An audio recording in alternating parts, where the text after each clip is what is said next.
To test or not to test? At a rally in Harlem, signs read more teaching, less testing. From the Pacific Northwest to the Lone Star State, educators are saying enough is enough. Thousands of parents are opting their kids out of the test. It is strictly about data and dollars.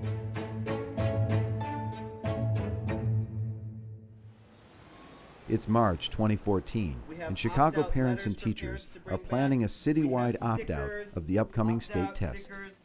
Okay, it's not just about this ISAT. It's about the insane amount of testing that our kids are subjected to every single year. First it was the ITBS, the Iowa test, and then the ISAT. Now we're doing NWA, we do DIBELS, we do benchmark.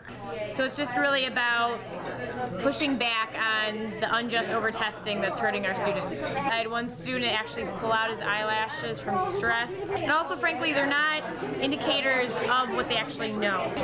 Student assessment is an integral part of school. Teachers do it all day long through observation, assigning homework and projects, and creating tests to cover what they've taught in class. Standardized tests are one type of assessment and are usually developed by testing companies and given to thousands of students. And because they're all taking the same test, you can compare the results across students at many different schools, often different districts, sometimes different states. They give me the data that I need to build curriculum around what I need children to know. Without that, I'm just whistling in the wind. We're so used to multiple choice tests. Well, the genesis of that goes way back to 1917, and it had to do with meeting a need that the Army had with respect to selecting individuals for different jobs and different roles in the military. And that actually began the large-scale use of standardized tests. And then that just led into uses in the educational arena, including developing further intelligence and aptitude tests, but also in developing tests of academic achievement. Where things really changed dramatically in terms of the use of standardized achievement tests came in with the No Child Left Behind law in 2002. It's time to come together to get it done. The intent of No Child Left Behind was to ensure that every public school student received the same quality of education. Schools would be held accountable through yearly standardized tests given to students in grades 3 through 8, with scores broken down for various demographic groups. The stakes were high. Rewards would go to schools whose test scores improved. Schools that didn't show adequate yearly progress could lose federal funding. With No Child Left Behind, we moved into the era of high-stakes accountability. And that's where we've been suffering from the unintended consequences that we've developed an entire industry around testing. We have stretched the purposes of testing well beyond what they were intended to do, which was to measure a narrow band of student achievement. On top of the yearly state test mandated by No Child Left Behind, Chicago, like many school districts, requires additional standardized tests, using the scores as part of a complex algorithm to determine everything from access into top-ranked schools to teacher evaluations and school ratings. So test scores account for a little bit more than half of what we call the school quality rating policy. But that's down from our prior measurement, and especially across the country, we feel like it's either in line or a little bit lower than many of the other accountability systems that you see. When you have high stakes associated with a test, it puts pressure on people to perform well, and that can be a good thing, but it also puts pressure on people to do bad practices, to maybe cheat on the tests, or to narrow the curriculum so that they're only testing subjects that are tested on the test. The goal of every school now is to get higher test scores. So our schools are really just test score factories. That is just the opposite of what education should be.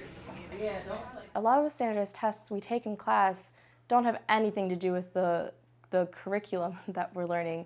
They don't have anything to do with our grades, and a lot of the times they're just for teacher or school evaluations. The kids themselves start seeing school not as something that is a natural environment for them, but as a job, as a duty. So it kills the love of learning. And really, truly, as teachers, our purpose, our intent should always be to increase in them that love of learning. Most testing is just in reading and math, and yet we are using that to draw conclusions about the entirety of a student's performance, their aptitude in the arts, in physical education, and history and science. We're tying those measures to principal performance, to school performance. We're using those as the basis of making financial decisions for bonuses, for pay raises, and this creates a set of perverse incentives that it's not about what's in the interest of the student, but it's now what's in the interest of the adult.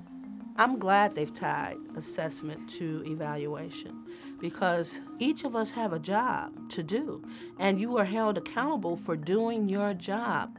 And if you're not being held accountable for assessment, what are you being held accountable for? There are ways to get evidence about student achievement that don't require us to constantly do this what we call drop-in from the sky, once a year assessment. In many cases, in many countries, they get evidence that comes from examples of classroom work. And you can do it in a standardized way. We're just sort of tied to the standardized test, partly because, and this is a very important issue, we don't trust our teachers. They're using these tests and these scores to close our schools. They're using them to fire good experienced teachers, and frankly, the data is not accurate. And it happens that the scores are low where the poorest kids live. The most obvious way to predict which schools will have low scores is a combination of two factors, poverty and racial segregation. What we've shown in our work here is that a test is one part of a larger body of work, multiple measures that will be used to develop a picture and an assessment of what a student knows, how a teacher is performing, where a principal is providing good leadership, and then what that school ultimately does for kids. Last year we went from 25 tests down to 10, an elimination of 15 standardized tests. This year, for the first time in the public opinion polls, the Gallup poll, something like 70% said there's too much testing. We don't trust it, we don't like it. As a parent, I believe I have the right to guide the education of my son. Dozens of parents of CPS students say the standardized test, called the ISAT, is nothing but a waste of time. Opt-out has been something that's growing here in Chicago and across the country. We didn't really know how big it was going to be last year. We just knew that, here's this test, the ISAT, it's going away. It's not going to be high stakes for anyone. So we ended up, I think, having about 2,000 students last year opt out. So I opted out of my ISAT test, and it totally worked. Each time people would come up to me kind of a little more interested, like, oh, okay, so why is it that you don't take these tests? Oh, is that, okay. Oh, you have a packet here with information? Okay, I'll take that home to my mom.